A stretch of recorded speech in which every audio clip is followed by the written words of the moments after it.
The first email arrived at exactly 2:13 in the morning. Most employees didn't see it until they woke up. Some found it during breakfast. Others discovered it while sitting in traffic on the way to work. A few noticed it the moment they opened their laptops. Nobody considered it important. It appeared to be just another company email. The sender was familiar. The subject line was ordinary. Nothing immediately stood out. But within a few hours, nearly every employee in the office was talking about it, because the message contained information nobody should have known. Private information. Personal information. The kind of information people only shared behind closed doors. The kind of information that never appeared in emails. The kind of information that could destroy friendships, careers, and reputations. And according to the employee who supposedly sent it, he had never written a single word. His name was Jason.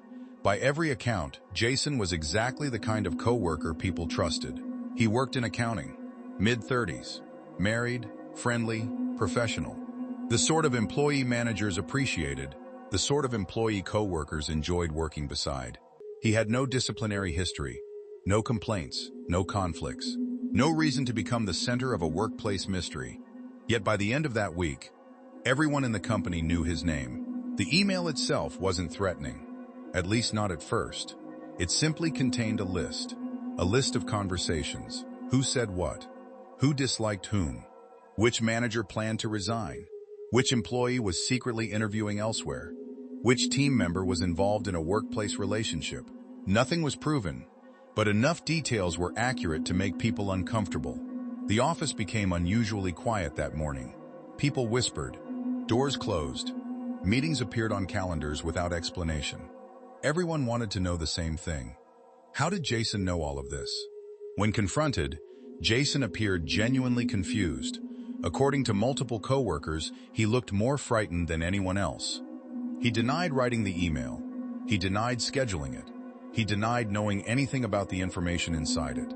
At first, people assumed he was lying. That seemed like the most reasonable explanation. Until the second email arrived, again.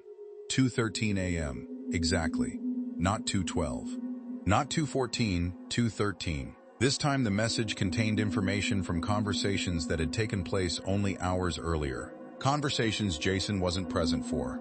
One involved two employees speaking privately in a parking garage. Another involved a discussion inside a manager's office. A third referenced a phone call conducted from someone's personal vehicle. The details were precise. Names, locations, times, entire sentences.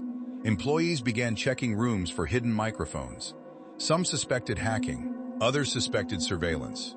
Nobody suspected what investigators would eventually discover, because the truth was much stranger.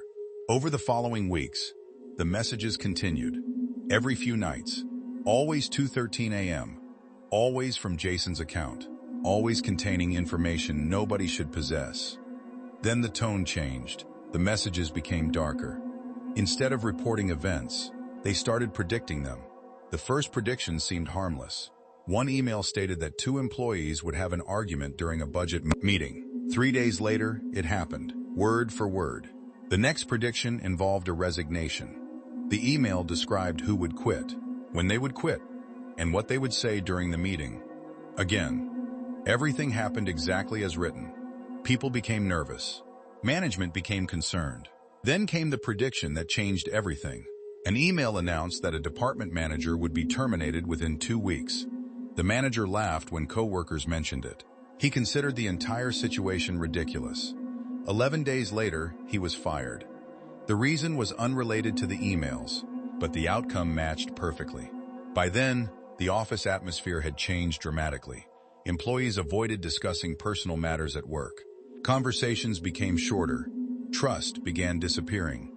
Every time somebody received an email notification, their stomach tightened, because nobody knew what might appear next. Behind the scenes, something dark was lurking.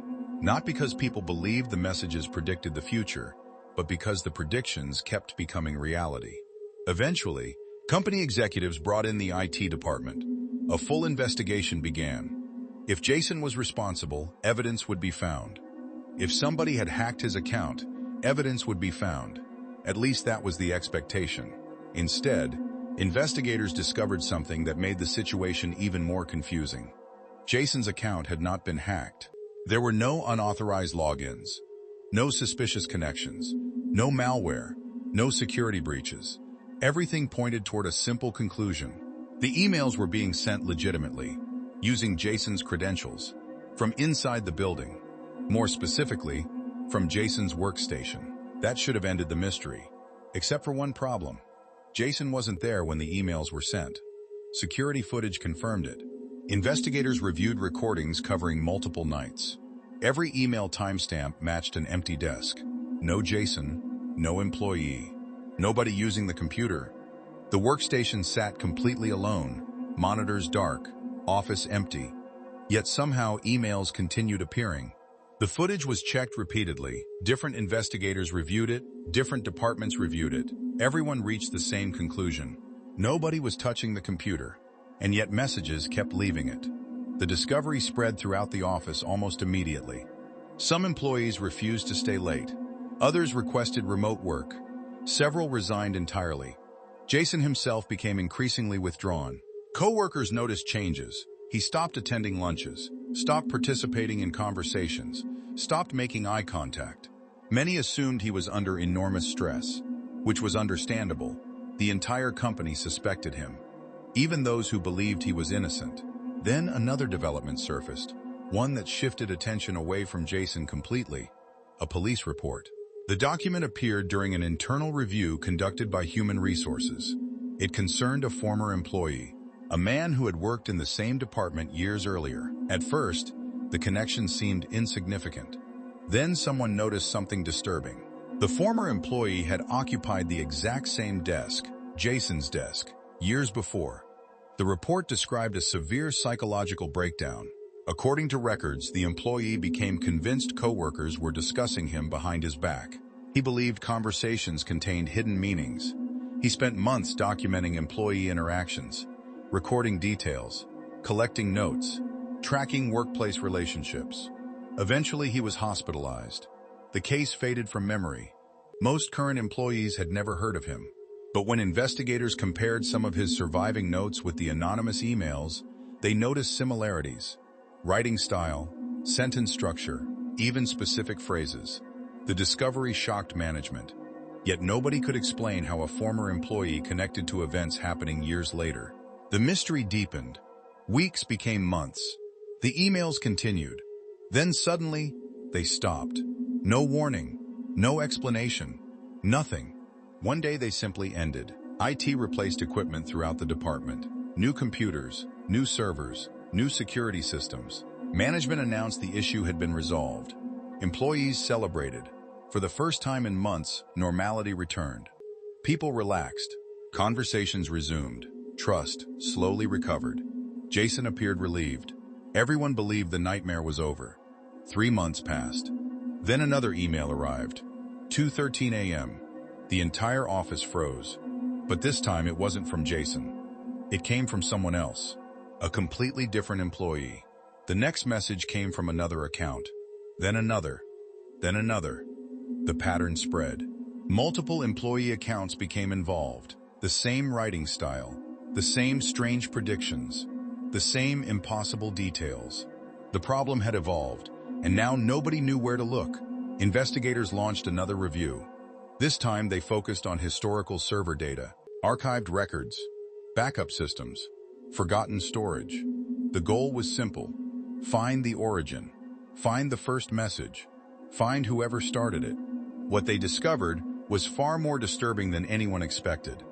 Hidden within years of archived data were hundreds of unsent drafts. Not dozens, hundreds. Many had never been opened. Many had never been viewed. Some were years old. Others dated back more than a decade. Every draft described workplace events, arguments, promotions, firings, resignations, accidents, personal conflicts. The further investigators read, the more uncomfortable they became, because a shocking number of incidents had actually occurred. Events described years earlier later became reality. Not vaguely, not approximately, specifically. One draft accurately described a manager's resignation 5 years before it happened. Another described a department merger years before executives approved it. A third referenced employees who had not even been hired when the draft was created. The findings were difficult to explain, difficult to accept, and impossible to forget. But the final discovery was the worst of all. The narrator learned about it firsthand. During the investigation, employees were allowed to review certain archived records connected to their departments. The narrator opened one draft. At first, it appeared ordinary. Then he noticed the date, 6 months earlier. His stomach tightened, because the draft described a future event, an event that had not occurred when the draft was written. The event was happening now.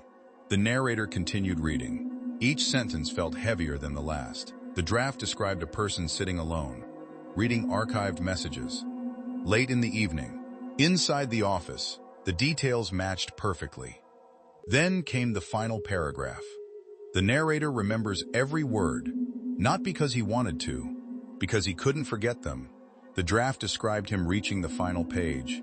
It described him realizing what he was reading. It described the exact feeling growing in his chest. And then it described him reading the next sentence. The same sentence you're hearing now, word for word, exactly as written months earlier. The investigation officially ended shortly afterward. No culprit was identified. No arrests were made. No explanation satisfied everyone. The emails eventually stopped, or at least that's what company records claim. But some former employees tell a different story. According to them, strange drafts still appear occasionally, hidden in archived folders, buried inside forgotten accounts, never sent, never explained, waiting to be discovered. And every so often, one of those drafts appears to describe something that hasn't happened yet, something that will happen later, something that someone is about to read. The next story started with a locked door. It ended with an entire floor being abandoned.